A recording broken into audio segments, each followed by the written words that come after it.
Day 1 stood at the observation deck of Mars Station Alpha, watching the incoming ships cut through the darkness of space. They were beautiful, in a strange way. Like nothing humanity had ever built. The Voran delegation had arrived right on schedule, and his heart beat faster with each passing moment. This was it. First contact with a major galactic civilization, the moment humanity had dreamed about for centuries. His dog Buddy nudged his hand with a wet nose. Day 1 smiled and scratched behind the golden retriever's ears. "Big day, boy," he whispered. "We're about to meet aliens." Buddy's tail wagged. The dog didn't understand the weight of this moment, but Day 1 found comfort in that simple happiness. He had insisted on bringing Buddy to the station, despite protests from some officials. A good ambassador brought the best of humanity with him, and to Day 1, that included the companionship humans shared with their animals. The docking bay doors opened with a hiss. Day 1 straightened his uniform and walked forward, Buddy trotting beside him. The Voran emerged from their vessel, and Day 1 tried not to stare. They looked like giant mantises, with 4 arms and heads that swiveled in unsettling ways. Their exoskeletons gleamed under the station lights, and their eyes were large and multifaceted. The lead Voran, Velthara, approached. Her translator device crackled to life. "Ambassador Day 1, we greet you in the name of the Galactic Assembly. Welcome to Mars Station Alpha," Day 1 replied, extending his hand. "We're honored to host you." Velthara looked at his hand. Then, at Buddy. Her mandibles clicked together in what the translator called confusion. "What is this creature?" "This is Buddy. He's my dog," Day 1 smiled. "My companion. You keep prey animals?" Velthara tilted her head. "For food reserves?" No, Day 1 laughed. "He's my friend. We keep dogs and cats and many other animals as companions. They live with us, and we care for them." Velthara's antennae twitched. She said nothing for a long moment. Then she gestured to her team, and they followed Day 1 into the station. The tour took them through the residential sections. In the common areas, other humans greeted them. Hana, the xenobiologist, showed them her quarters, where 3 cats lounged on various pieces of furniture. One of them, a gray tabby, stretched and yawned. "Fascinating," Velthara said, but her tone suggested something else. "You provide shelter and food for these small creatures?" "Yes," Hana said brightly. "This is Luna, that's Shadow, and the orange one is Mango. I've had them for 5 years. They're family." Velthara turned to her second in command and clicked her mandibles rapidly. The translator didn't pick it up, but Day 1 noticed the exchange. Something was happening beneath the surface of this diplomatic visit.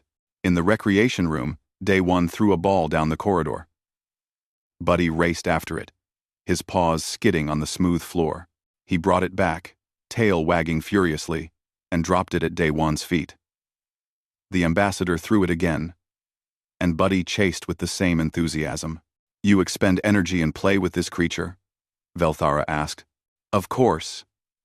It makes him happy, and it makes me happy." Day 1 picked up Buddy and hugged him. "We love our animals. They give us comfort, companionship, and joy. In return, we give them safety and care." Hana pulled up her tablet and showed them videos from Earth. Puppies tumbling over each other, kittens pouncing on toys, a little girl hugging a rabbit, a boy teaching his hamster to run through a maze. "There are billions of pets on Earth," she explained. "We've lived alongside animals for thousands of years." That evening, after the formal dinner, Velthara met with her delegation in their assigned quarters. The humans had been generous hosts, but now, the Voran spoke freely. "They are caretakers," one of her officers said. "They nurture small, helpless creatures. Did you see how gently the ambassador held his animal?"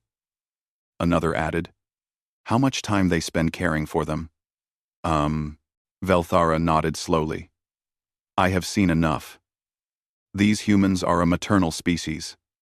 They adopt prey animals, and protect them. They waste resources on creatures that provide no tactical advantage. She pulled up data on her screen. Notes from the day's observations. They are soft, gentle. They will not fight for territory or resources if it means harming others. What do we report to the council? Her second-in-command asked. Velthara thought about Day One's smile when he played with his dog. She thought about Hana's pride in showing her cats. She thought about all the videos of humans cooing over small animals, feeding them treats, speaking to them with affection. We report that humanity poses no military threat, she said finally. They are a species of nurturers, not warriors. They have some technology, yes, but no warrior spirit. They spend their time caring for dependent creatures and playing games with them. She began typing her official report. They will be easy to integrate into the assembly. If they resist territorial negotiations, we need only apply minimal pressure. Her officers agreed. One of them brought up star maps showing human colony worlds. These territories would benefit the Vorin cluster greatly. Yes, Velthara said. I will recommend to the Council that we begin annexation procedures. Standard protocol. They will accept our terms peacefully. A species that dedicates itself to protecting small, harmless animals will not choose violence when offered peaceful integration. She finished her report and transmitted it to the Vorin homeworld. The title read, Human Species Assessment. Non-threatening caretaker civilization. Annexation. Recommended. In his quarters, Day One sat on his bed with Buddy curled up beside him. He scratched the dog's head and looked at photos on his wall. His family back on Earth. His childhood dog, Buddy as a puppy. He had no idea that across the station, the Vorin were planning to invade human space. He had no idea they had seen humanity's greatest strength and mistaken it for weakness. Buddy sighed contentedly in his sleep. Day One smiled and turned off the lights. Tomorrow, the negotiations would continue. Tomorrow, humanity would take another step into the galactic community. He had such hope for the future. He had no idea that future would be written in fire. 6 months had passed since the Vorin visit to Mars Station Alpha. Life on New Jeju Colony had continued peacefully. Children went to school. Farmers tended their crops. Families lived their lives under the light of a yellow sun that reminded them of home. Tae-yang sat in his office reviewing supply reports when his 2 children burst through the door, followed by their border collies. Dad, watch what we taught them, his daughter shouted.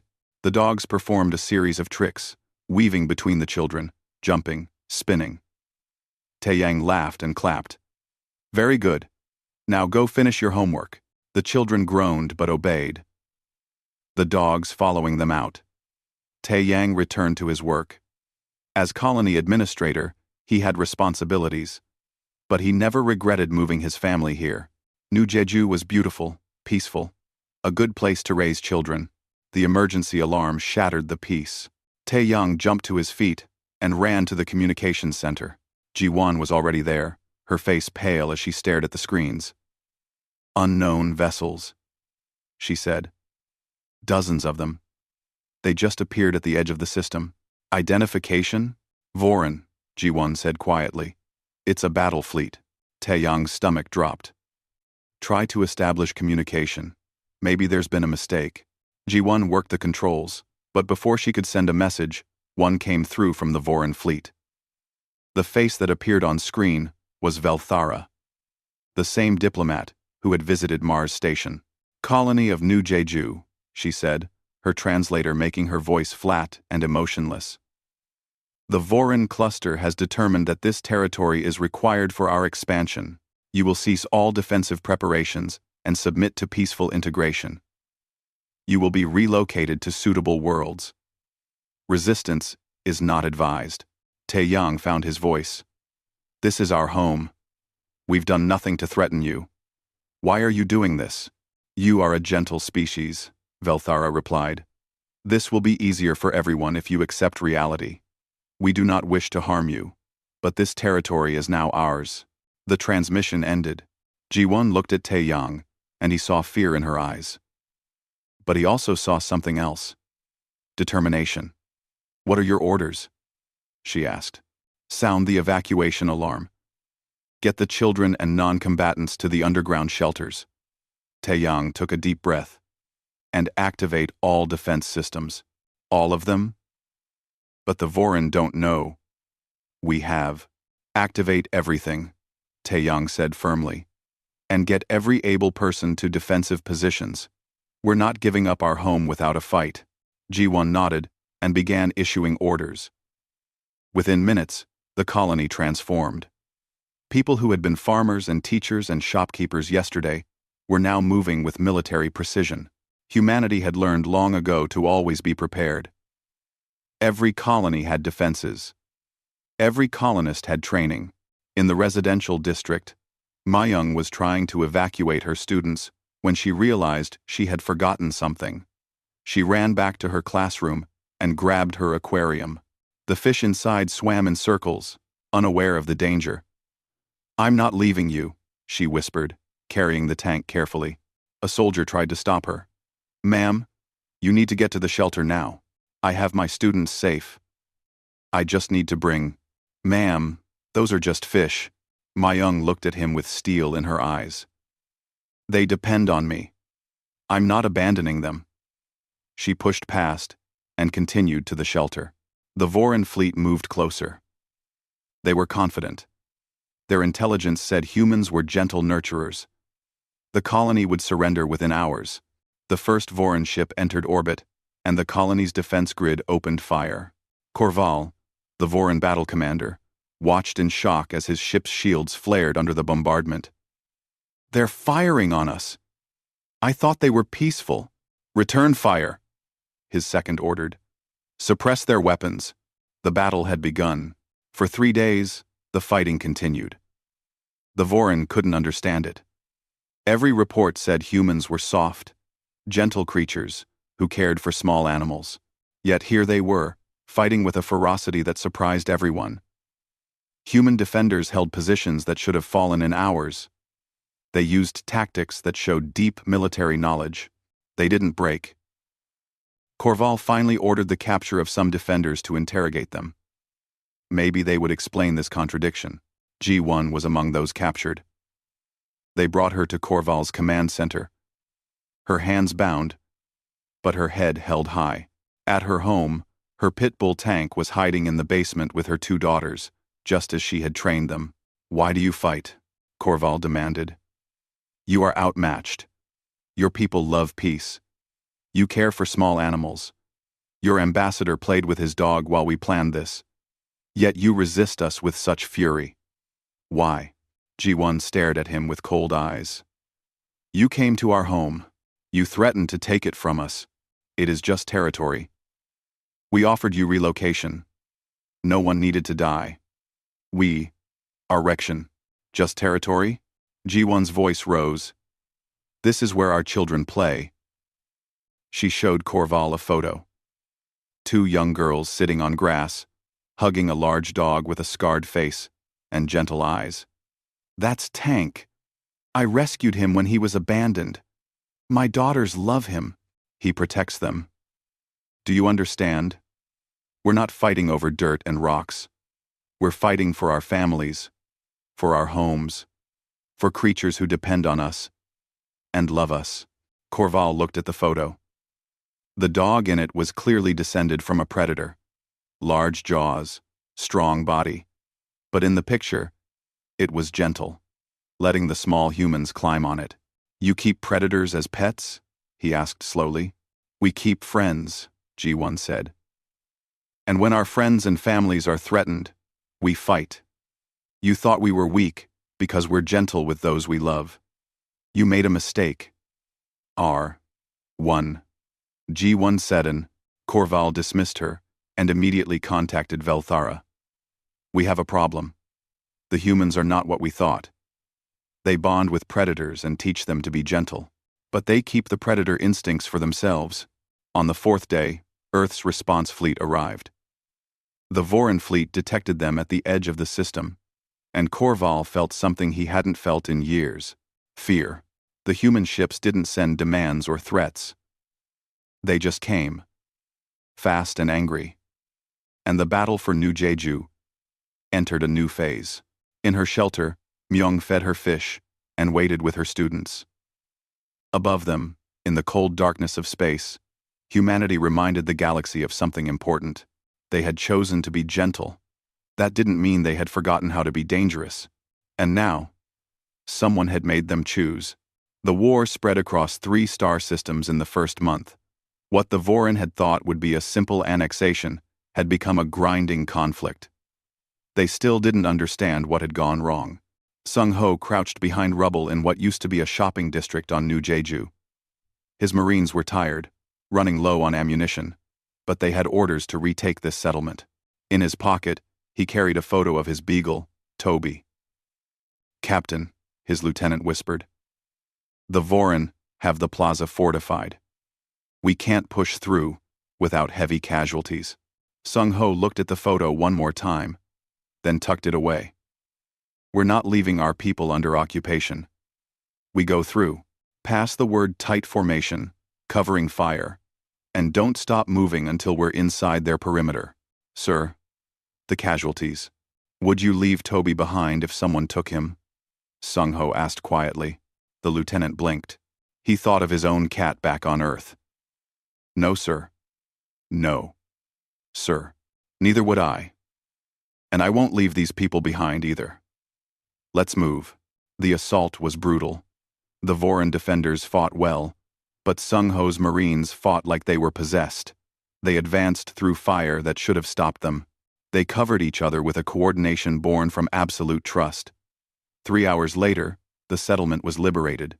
Across the system, on an occupied mining colony, Insu hid in the ventilation systems, with his parrot perched on his shoulder. Rico was an African gray, smart, and talkative. Before the war, Insu had taught him hundreds of words and phrases. Now, those skills had a new purpose. Insu positioned himself near a Vorin communication relay.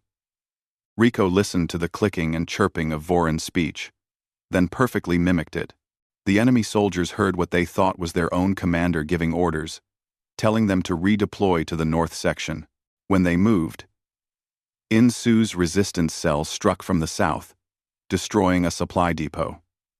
By the time the Vorin realized they'd been tricked, the humans had vanished back into the tunnels. "Good boy," Insu whispered, feeding Rico a treat. "Such a good boy." At Vorin Intelligence Command, Thexik was putting together a disturbing picture. She had been assigned to study humanity's unexpected military capability. What she found shook her understanding of the universe. She pulled up files on Earth's animals. Dogs descended from wolves, apex predators that hunted in packs. Cats descended from wildcats, solitary hunters with kill rates among the highest in nature. Humans hadn't domesticated prey animals for food. They had befriended predators and convinced them to be gentle. Thexik watched videos from Earth's history. Ancient humans hunting alongside wolves. The first cats choosing to live near human settlements. Thousands of years of partnership between humanity and creatures that could kill them. But more disturbing was what came next. Humans hadn't lost their edge while teaching others to be gentle. They had kept it, honed it, hidden it, under kindness and civilization. They were the predator that taught other predators to live in peace. And they had never forgotten how to hunt. She compiled her report and sent it to the council with shaking hands. The title read, "Critical Misassessment of Human Threat Level." In space, Bo-Ra commanded her destroyer, the Shadow's Strike. She had named it after her childhood cat, a black stray that had adopted her family. Shadow had been small but fierce, never backing down from anything. Her crew had been in combat for 72 hours straight. They were exhausted, running on stimulants and willpower. But when her tactical officer suggested they fall back to recharge, Bo-Ra shook her head. "Shadow never quit," she said simply. "Neither do we. Plot intercept course for that Vorin supply convoy. We're going to remind them why they shouldn't have come here." The crew straightened at their stations. Their captain had invoked the ship's name. That meant something. That meant Everything. The Shadow's strike tore through the convoy like its namesake hunting mice. Fast, precise, devastating. The Vorin couldn't track them, couldn't predict them. Bo-Ra fought like her ship was a living thing, an extension of herself, just as Shadow had moved with her when they played together years ago. On Vorin Prime, Thexik presented her findings to the Council. She stood before the most powerful members of her species and told them they had made a terrible mistake. We observed humans caring for small animals and assumed they were gentle, she explained. But we failed to understand what they had done. They took wolves, pack hunters that killed prey larger than themselves. They took wildcats, ambush predators with razor claws. They took dozens of species that were dangerous, wild, deadly. She pulled up images of dogs playing with children, cats curled in laps, birds sitting on shoulders. They made these predators gentle, not through cruelty or breaking them, but through partnership, through trust, through love. And here is what we missed. She switched to images of humans in combat, humans hunting, humans protecting their own. They never lost what made them dangerous. They simply chose when to use it. The council chamber was silent. They are the apex predator that taught other apex predators to live peacefully, Thexik continued. They have the capacity for great gentleness and great violence. We saw the gentleness and assumed there was no violence. We were wrong. One council member spoke. Then what do we do? They have made them choose, Thexik said quietly. Choose between peace and protecting their pack. And they have chosen. We cannot win this war. We are fighting a species that loves with the same intensity it fights. They will not stop. They will not surrender. Not while we threaten their families, their homes, their companions. One species cannot defeat the Vorin cluster, another council member protested. One species already is, Thexik replied. She showed casualty reports, tactical failures, supply line collapses. We assumed they were prey. They are not. They are predators who chose to be kind. And we made them stop choosing kindness. Back on New Jeju, Sung-Ho sat with his Marines in the liberated settlement. They were dirty, wounded, exhausted. But they had won.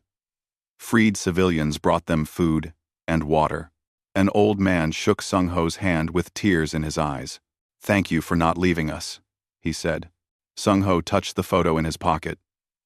We don't leave family behind, he replied. Ever.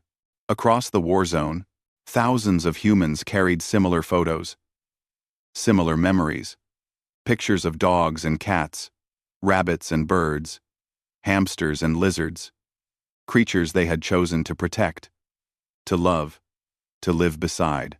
The Vorin had seen those photos and thought they showed weakness. They were learning the truth. Love wasn't weakness. Love was what humans protected. And when you threatened what humans loved, you didn't face the gentle caretakers who fed their pets and played with them. You faced the hunters underneath, the predators who had convinced other predators to be gentle, and those hunters were very, very good at what they did. 3 months into the war, the Vorin were losing. Their military had never faced anything like humanity's response. Every battle was harder than predicted. Every victory cost more than anticipated. Their allies were beginning to question their involvement. Admiral Yunhee stood on the bridge of her flagship. The Remembrance. Around her neck, on a chain, hung a small data chip. It contained the last recordings of her dog Max, his bark, his breathing as he slept beside her. A video of him chasing butterflies in her garden. Max had died of old age 2 years ago, but she carried him with her always. Admiral, we've identified the Vorin supply depot, her tactical officer reported. Heavy defenses, multiple patrol ships. Yunhee studied the display. The depot supplied 3 Vorin battle groups. Taking it out would cripple their offensive capability for weeks. It would also be dangerous. They might lose ships, lose people. She touched the chip at her throat. Max had trusted her completely, followed her everywhere, looked at her like she hung the stars. She had never betrayed that trust. She had cared for him every day of his life, made sure he was happy and safe and loved. The Vorin had threatened that. They had come to human space and declared that human homes, human families, human companions were theirs to take. They had looked at humanity's love for their animals and thought it made humans weak. "We're going in," Yunhee said. "Full attack formation. No holding back. We end this supply line today." Her fleet moved like a pack of wolves. Coordinated, deadly, relentless. They hit the depot from 3 directions simultaneously, overwhelming the defenses. The battle was fierce, but short. When it ended, the depot was debris, and the Vorin supply lines were broken. On a Vorin-occupied world, Jae-hyun and his special operations team moved through the darkness. He wore a bracelet on his wrist with a name engraved on it. Luna. His cat, back on Earth. She was probably sleeping on his bed right now, unaware that he was fighting in a war light years away. His team's mission was to free prisoners from a Vorin detention facility. Standard rescue operation. Except nothing about this war was standard. The Vorin had expected humans to surrender. They built their facilities with minimal security. They didn't understand that humans would come for their own. Jae-hyun disabled the perimeter sensors without triggering alarms. His team moved like shadows, precise and silent. They had trained for years, but more than training drove them now. Each of them carried something, a photo, a memory, a name. Reminders of why they fought. They reached the detention center and began evacuation. 50 humans. Scared, hurt, but alive.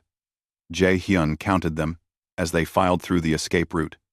50 people who would go home. 50 people who would see their families again. Their pets. Their lives. "Move, move," he whispered. "We're getting you out of here." An explosion rocked the facility. The Vorin had discovered them. Jae-hyun's team formed a defensive perimeter while the prisoners ran. They held the line against superior numbers because giving ground meant the prisoners would be recaptured. Jae-hyun touched his bracelet. Thought of Luna waiting for him. Thought of going home. "Not one step back," he ordered his team. Not one. They didn't take a step back. The prisoners escaped. Jae-hyun's team made it out, with 3 wounded, 0 dead. Mission success. At Human Intelligence Headquarters, Sujin sat surrounded by screens showing Vorin movements, communications, supply data. She had been working for 72 hours straight, surviving on coffee and determination. Her colleagues kept telling her to rest, but she refused. On her desk sat a photo array of her 5 rabbits. Cotton, Pepper, Snowball, Cinnamon, and Butterscotch. She had rescued all of them from bad situations. She had bottle-fed Cotton when he was just a baby. She had nursed Pepper through an illness that almost killed her. She knew each of their personalities, their favorite foods, the sounds they made when they were happy. "You need to sleep," her supervisor said gently. "I need to break this code," Sujin replied, her eyes never leaving the screens. "The Vorin are planning something. I can see the pattern in their ship movements. Just need to there." She isolated the data stream. "They're massing forces for an assault on the Kyoto colony. If we don't warn them, thousands will die." Her supervisor looked at the analysis. She was right. "How did you see this?" "Because that's what you do for family," Sujin said simply. "You stay up all night when they're sick. You worry about them. You protect them. These people in Kyoto colony, they're human. That makes them family. And those rabbits at home? Also family. The Vorin don't understand that we don't separate these things. When you threaten one, you threaten all." The warning reached Kyoto colony in time. The Vorin assault met prepared defenses. Another Vorin defeat. Another step toward humanity's victory. Velthara sat in her quarters staring at the casualty reports. Everything had gone wrong. The gentle humans who played with their pets had turned into the most terrifying enemy the Vorin had ever faced. Her species was being pushed back on every front. She opened a communication channel to Day 1. It took several minutes for Earth to accept the connection. When Day One's face appeared, she saw no warmth in his eyes. The man who had smiled at his dog and welcomed them peacefully was gone. In his place was someone cold and determined. "Ambassador Day One," she said, "I wish to discuss terms. Unconditional surrender." Day One replied immediately. "Full withdrawal from all human space.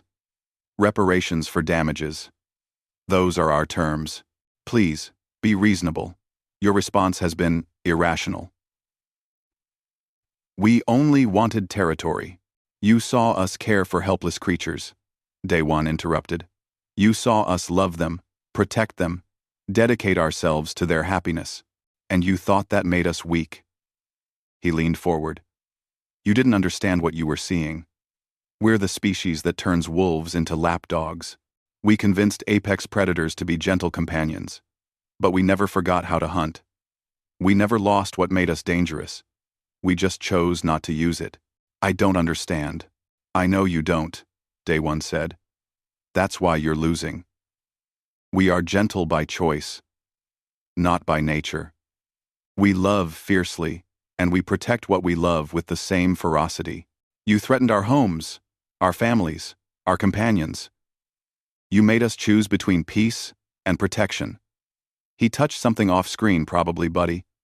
"We chose protection, and now you're learning what happens when you threaten what humans love." Velthara tried to speak, but Day One continued. "Every human soldier carries a photo or a memory. A dog, a cat, a bird, a rabbit, something they love, someone waiting for them at home. That's what drives them. Not hatred of you. Love of what you threatened. Do you understand now? You're not fighting warriors defending territory. You're fighting people protecting their families. And we will never, ever stop." The transmission ended. Velthara sat in silence. Around her, alarms blared as another human fleet entered Voran space. Her species had ruled this region for centuries. They had never lost a war, until they met the humans. The gentle species that loved small animals. The predators who had chosen kindness and remembering how to be killers when kindness wasn't enough. 1 year after the war ended, New Jeju looked almost normal again. The destroyed buildings had been rebuilt. The scars of battle were fading. Life continued. But everyone who had lived through the invasion carried memories. Min Seo walked through the memorial garden with her new puppy. A golden retriever she had named Hope. She stopped at a small marker with her old dog's name. Brave. He had died protecting her when Voran soldiers came to her house.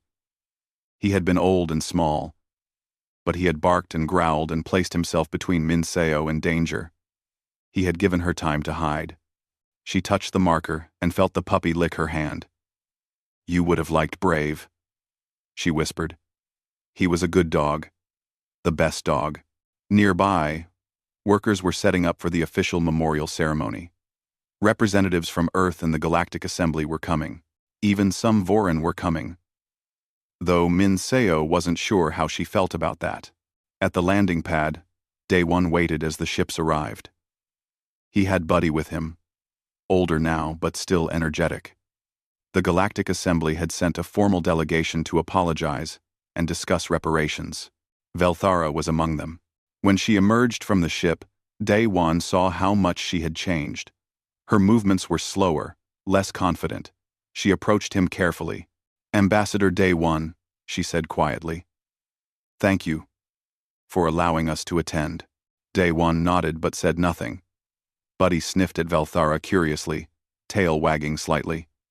Even now, the dog showed no hostility. That was the difference between dogs and humans, Day One thought. Dogs forgave easily. Humans remembered. The ceremony began in the afternoon. Thousands gathered humans who had fought. Humans who had survived. Humans who had lost loved ones. And visitors from across the galaxy. Species who had watched the war and learned from it. Hana stood at the podium. She had been asked to speak about humanity's relationship with animals. She looked out at the crowd, saw humans holding their pets, and began. When the Vorin first visited us, they saw humans caring for dogs and cats and other animals. They thought this made us weak. They didn't understand what they were really seeing. She paused, gathering her thoughts. For thousands of years, humans have lived alongside other species. We took wolves and made them into partners. We convinced cats to share our homes. We've lived with birds, rabbits, horses, fish, and hundreds of other species, not as masters and slaves, but as companions. She gestured to the crowd. You all know what it means to care for an animal. The responsibility, the joy, the love. You know what it's like to have a creature depend on you completely, trust you completely, and you know what it's like to love them back just as completely. Hana's voice grew stronger. The Vorin saw this and thought we were gentle. They were right, we are gentle. But they made a critical mistake. They thought gentle meant weak. They didn't understand that we chose to be gentle. We chose to care for small creatures. We chose to teach predators to be peaceful. We chose to build a civilization based on cooperation instead of conquest. And despective. We have conquest. She looked directly at the Vorin delegation. But choice means we can choose differently when necessary. When our families were threatened, when our homes were invaded, when our companions were endangered, we chose to fight, and we fought with the same intensity we had shown in love. The crowd was silent. We are not a warrior species, Hana continued. We are a species that loves fiercely and protects what we love. Remember that. Always remember that. We prefer peace, but we will not surrender what matters to us. Not our families, not our homes, not our friends, whether they have 2 legs or 4. She stepped down to thunderous applause. Later, Velthara asked to visit the memorial garden. Day 1 agreed to escort her, along with Thexik, the intelligence officer who had written the report about humanity. They walked among the markers. Each one represented someone lost in the war. Humans and animals both. Yes, there were markers for pets, dogs, and cats who had defended their families, animals who had died in the bombardment, companions who had been lost. Minseo was still there with hope. When she saw the Vorin, she tensed, but didn't leave. Velthara approached slowly. Child, Velthara said through her translator. May I ask about your marker? Minseo looked at Brave's memorial. He was my dog. He protected me when your soldiers came. He was old and small, but he didn't run. He gave me time to hide. Her voice cracked slightly. He was a good dog. Velthara looked at the puppy in Minseo's arms. And this one? Hope. She's new. She's still learning things. Minseo hugged the puppy. But she's family now. Just like Brave was family. I do not understand, Velthara said. How can an animal be family? Minseo stared at her. How can they not be? Hope loves me. I love her. We take care of each other. That's what family is. Thexik stepped forward. I think I am beginning to understand, she said.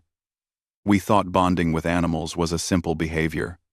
We didn't realize it was a reflection of human nature. You bond with anything that shows trust and affection. You expand your concept of family to include other species. This capacity for connection is your greatest strength and greatest vulnerability, Velthara added quietly. You fight so hard because you love so deeply. Yes, Day1 said. Exactly. You saw the love and missed the commitment behind it. We don't love casually. When we bond with something, we protect it absolutely. A human will die to save their dog. Will fight through impossible odds to protect their cat. Will refuse to evacuate without their rabbit. He looked at Velthara. You threatened that bond. You threatened our families. Of course we fought back. The ceremony concluded with speeches from Galactic Assembly leaders. They apologized formally for not preventing the war. They promised new treaties, new protections, new understanding. But the most important speech came from an unexpected source. Thexik had asked to present her research publicly. She stood before the assembled species and explained what she had learned. Humans possess a unique trait, the capacity to extend familial bonds across species barriers. They are gentle with the vulnerable, fierce in protecting those they love, and capable of teaching even predators to be peaceful companions. She showed images of human history, ancient humans hunting with wolves, medieval humans using cats to protect grain stores, modern humans rescuing animals, rehabilitating them, loving them. But here is what the Voron failed to understand, and what we must all learn, Thexik continued. Humanity's love is not weakness. It is strength. It drives them to create, to protect, to sacrifice. A human will work endless hours to provide for their family, including their animal companions. A human will endure hardship to keep others safe. A human will fight beyond their limits when defending what they love. She pulled up casualty statistics from the war. We lost this war because we misunderstood love as softness. We didn't realize that love makes humans dangerous. They are most fierce when protecting what matters to them. Her final slide showed a simple image, a child hugging a dog. This is not weakness, she said. This is the heart of humanity. They choose gentleness. They choose compassion. They choose to care for creatures that cannot care for themselves. But that choice is built on a foundation of strength, and when you threaten what they love, you face that foundation. They have the capacity for great violence and great love. Thexik concluded. Wisdom lies in knowing when each is appropriate. Humanity knows. We should learn from them. Wisdom, wisdom, wisdom, wisdom, wisdom, wisdom, wisdom, wisdom, wisdom, wisdom. As the sun set over New Jeju, people dispersed. Families went home together, humans and their pets walking side by side. Tomorrow, life would continue. Children would play with their dogs, cats would curl up in laps, rabbits would be fed, birds would sing. Day one sat on his porch with Buddy lying beside him. Hana joined him with her cats. They watched the sun set in comfortable silence. Do you think they really understand now? Hana asked. Some of them do. Day one replied. The Voron learned the hard way. Others are learning from watching. The rest? Day, day, day, day, day. He shrugged. They'll figure it out eventually. Or they'll make the same mistake the Voron did. And if they do? Day one scratched Buddy's ears. The dog sighed contentedly. Then, we'll remind them. We prefer peace. We choose gentleness. But we will always protect our own. Day one. We pry. We see. Far across the galaxy, Thexik's report was being studied by dozens of species. It would become required reading at military academies, diplomatic schools, and xenobiology institutes. The title remained simple but powerful. The Human Capacity. Love as Strength. The final paragraph would be quoted for generations. Humanity's greatest weapon is not their technology or their tactics. It is their capacity to love unconditionally and their commitment to protect absolutely. They are the apex predator that taught other apex predators to be gentle. They are the species that chooses peace but never forgets how to wage war. They are gentle by choice, fierce by necessity. Remember this. Never mistake their kindness for weakness. Never threaten what they love. They have shown us what they are capable of when forced to choose between peace and protection. Let us ensure they never need to make that choice again. On New Jeju, Minseo walked home with Hope trotting beside her. She passed Brave's memorial one last time and whispered, I'll keep them safe. I promise. The puppy barked once, tail wagging. Life continued. Peace had returned. But the galaxy had learned an important lesson. Humans loved their pets. And that love was the most dangerous thing in the universe to threaten.